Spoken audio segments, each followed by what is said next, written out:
click and it's recording. Sorry.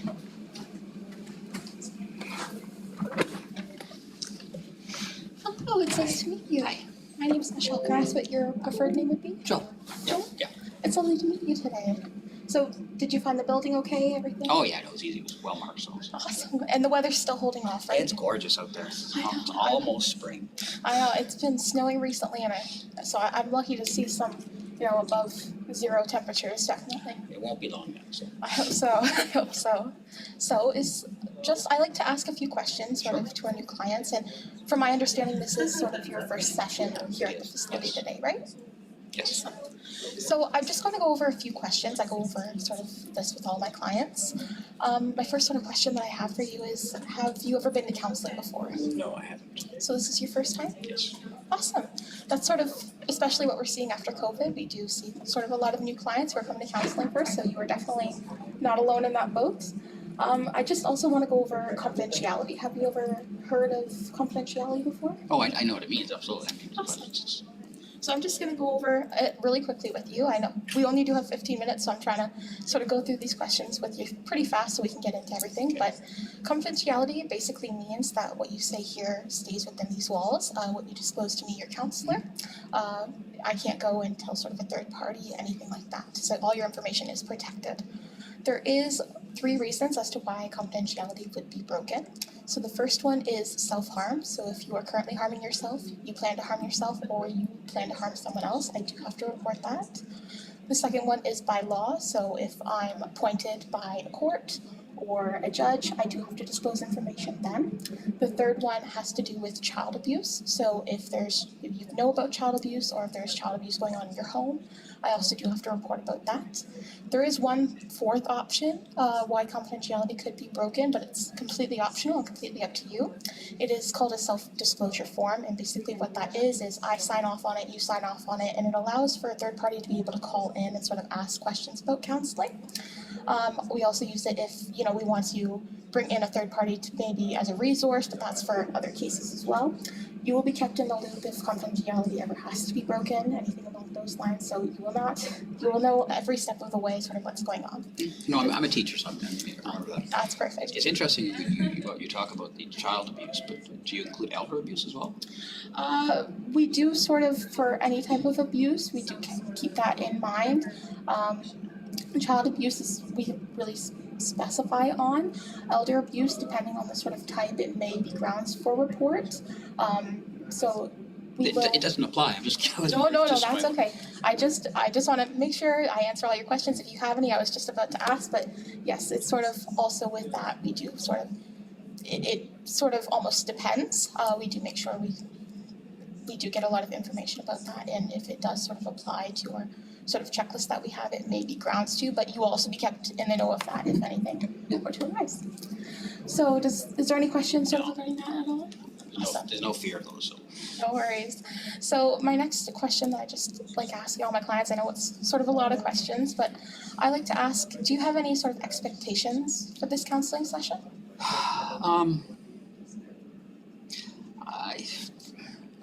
Yes and no. I mean, I think I don't want them to be unrealistic, but I also want to. I had a long talk with my wife the other day about some things that are happening, not between us, but with my mother's recent passing. And it's just sort of, I just haven't been able to really cope well lately, and just if I can sort of get some of that ability back, I'd be happy. But I don't want to put too much stress on this 15 minutes. That's okay. I completely understand. I hope that, even if it comes later in the session, that we're able to maybe even just start sort of being able to set some, even more expectations, and maybe move along and find maybe a possible way of solution to, dealing with the feelings that you're having. Sure.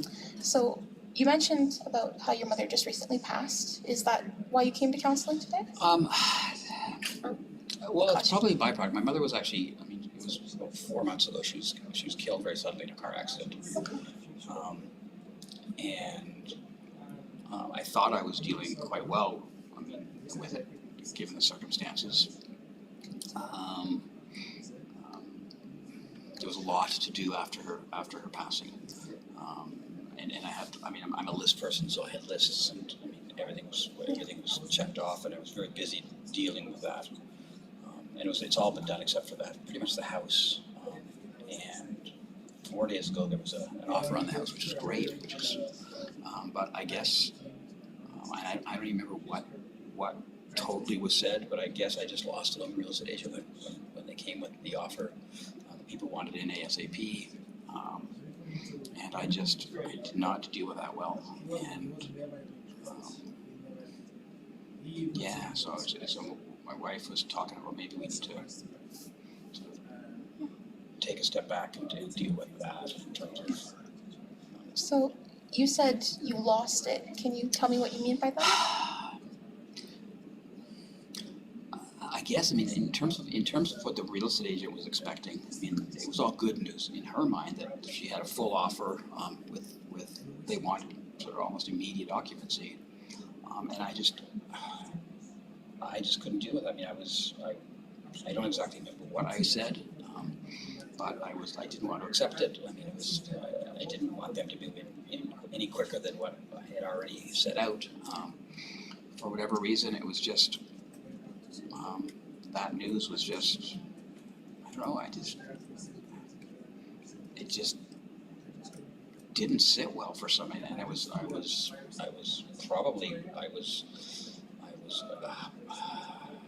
not receptive to the offer. Even people at work the last couple of days have said that, I mean, since that and maybe a little before, I've sort of been off my game, for lack of better words. So yeah, I had a long talk with my wife a couple of days ago, and we decided we needed to sort of find out why, because it was, and I apologize to the real estate agent already, but yeah, it was just what should have been actually a good thing in my mind was kind of a horrible thing. Do you think maybe these feelings that you've been having are because of your mother's passing and everything happening so suddenly? Potentially, yes. Oh no, potentially, probably yes. I mean, it was the house I grew up in. I mean, it was just my mother and I. My father has been gone since I was very, very young. So it was always just my mother and I. I have no brothers and sisters, so I mean, everything sort of all my memories are in that house. And so it's just, yeah, every time I think of anything in my life and in my childhood, I think about things in those rooms. And quite honestly, it surprised me. It surprised my wife when the offer came in, and I dealt with it the way I did. But it was kind of that last thing that's outstanding in terms of her estate. That must be really challenging, having to go through almost that grief and then, having to quickly move all these things along, and then you have all these memories attached to this house, and then, it's being sold, and it's like you're closing this chapter. Yeah, I mean, it's almost, I mean, yeah, it's a good point. I mean, it is a chapter closing, because my mother was sort of that last connection between my history, because there is no grandparents. They passed a long time ago. There's no brothers and sisters. It's just her. So now that she's gone, even when I went into the house, I can still kind of feel her presence, just because it still had memories. So I do just want to go back a little bit about, your mother's passing. When thinking back to the day, can you sort of tell me a little bit more about sort of what happened, how you're feeling, sort of, just hearing about it? Shock initially, because it was so sudden. It was a car accident. Yeah. Then sort of, I mean, I almost felt I didn't believe it initially, and I mean, on some level, even today, I find it unbelievable, even though I know it's reality, because she's been buried and cremated. So initially it was shock, and disbelief and anger, and then I got busy with the job of the estate, the will and the funeral plans and all those things have kept me pretty busy. And that's probably the last couple of weeks. It's everything's done except the house since that was the last. So on some level, I mean, she's still been alive in my mind because of the house, I think. But, So it almost sounds like you have a lot of emotions. Like you said that you were sad and angry, and it almost sounds like it's a bit frustrating, dealing with basically taking over all of the things that are. yeah, not frustrating. It was sad and disbelief without question. I mean, I gladly will do anything for her. So it's everything. It was all pretty smooth. I mean, because everything was well. I mean, it was just her and I. But it was more the legalities and stuff. So it was just time. And now that they that house, yeah. So it's not so much frustrating as it was. I mean, initially it was shock. I mean, just hearing that there was a car accident, and then going to the hospital and finding out that she didn't make it after arriving there. So yeah, it was shock, disbelief, and then the job of I guess tidying things up after her death. So.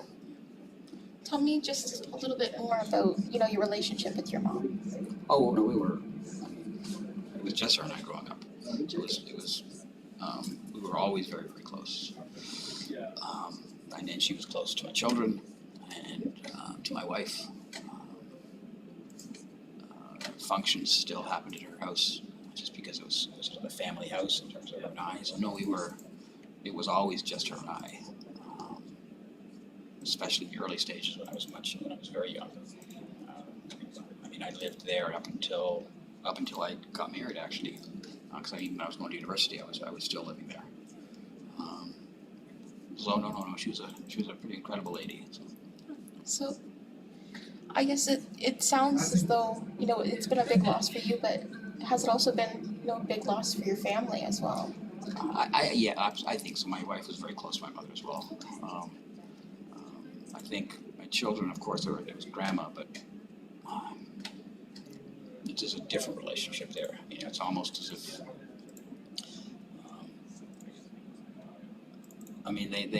they were very close to her, but I think children deal with grandparents dying differently than your own parents dying. But so no, I mean, I know my wife feels loss as well. And she's been very supportive during this whole process.